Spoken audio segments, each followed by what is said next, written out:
Hey y'all, it's Deanna again, and we're going to talk about multiplying polynomials again. But more specifically, we're going to talk about binomials and this special method that we use when multiplying them. So let's get to it. Multiplying binomials. So to review, a binomial is a polynomial that consists of two terms. So for instance, 7 plus a. 2s minus t, x squared plus y squared. These are all examples of binomials because they consist of two terms. So when we multiply two binomials, we use this special method called the FOIL method.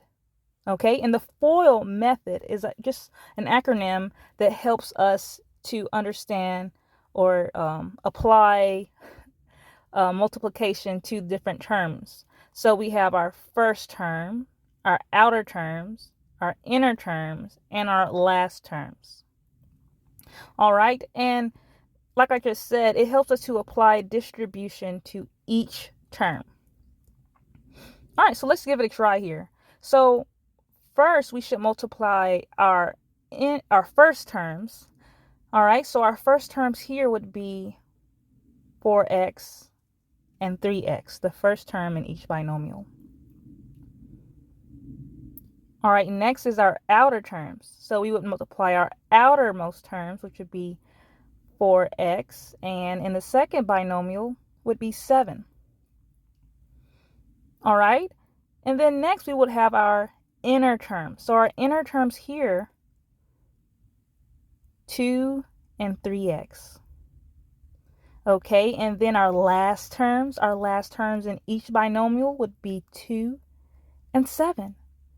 So let's put this to the test here in practice. So our first term, we have 4x times 3x. Okay, and then we have our outer terms, which are 4x and 7. So we're going to add 4x times 7. Let me go back and underline our first terms. All right, and then our inner terms. Our inner terms are 2 and 3x. So we're going to add 2 and 3x, the product of 2 and 3x. And then our last terms in each binomial is 2 and 7. So then we're going to add the product of 2 and 7. All right, so now that we have them all combined properly, now we can multiply. So remember, when we multiply binomials, which these are all binomials, now we're going to combine our coefficients. Yeah. And yeah, let's just go for it. So 4 times 3, we have 12. X squared, because we have two x's there. All right, and then we're going to add 4x times 7. So 4 times 7, 28. Bring along that x there. Our next term, we have 2 and 3x.